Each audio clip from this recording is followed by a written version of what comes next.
Well, hello, Robert Heffernan with EndoTech. This is Blockchain Vitals, and it's our daily show talking cryptocurrencies.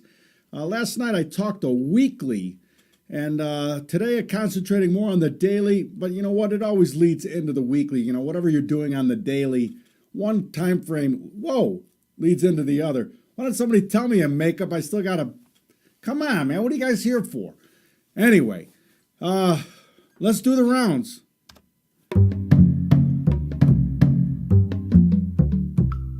Doing the rounds, my chance to talk about something in the space, something I'm seeing a headline or a tweet maybe, and this one capturing a lot of the attention today. Binance and Shapeshift to delist Bitcoin SV, Satoshi's version.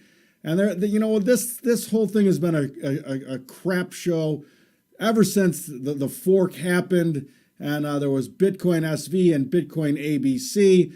And the SV people saying this was Satoshi's vision, and the ABC people saying we need something that's more usable in the space, and they've been going at it ever since.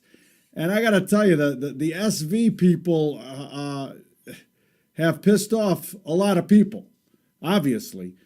And one thing about crypto is since it's an unregulated market, these exchanges are becoming regulators by default as far as who they list, who they don't list, who are the bad players in their mind, and what happens with them. And I got to tell you something, if there's no place for price discovery for your blockchain asset, it makes it very difficult long term, in my opinion, for that asset to be a success.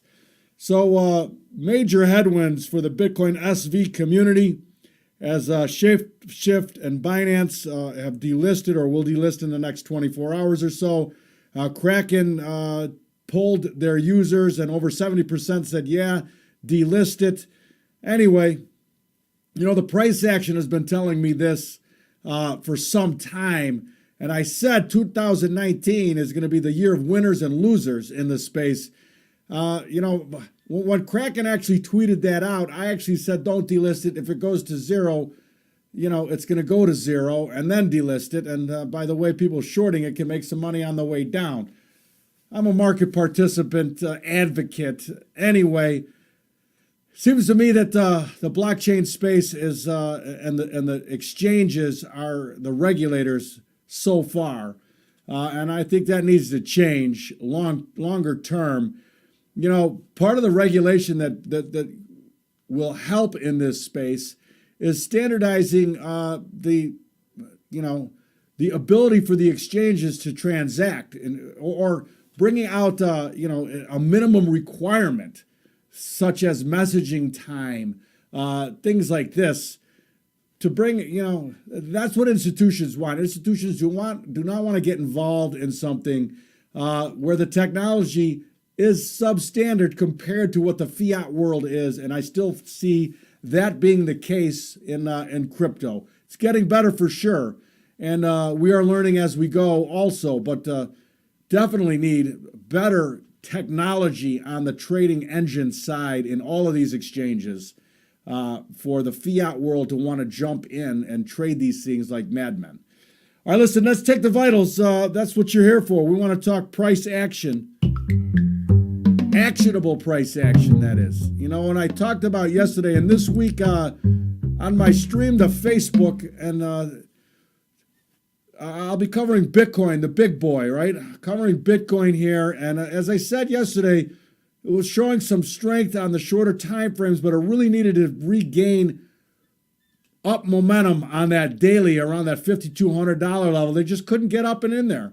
And we've had a somewhat of a washout here. Actually captured lower momentum on the daily.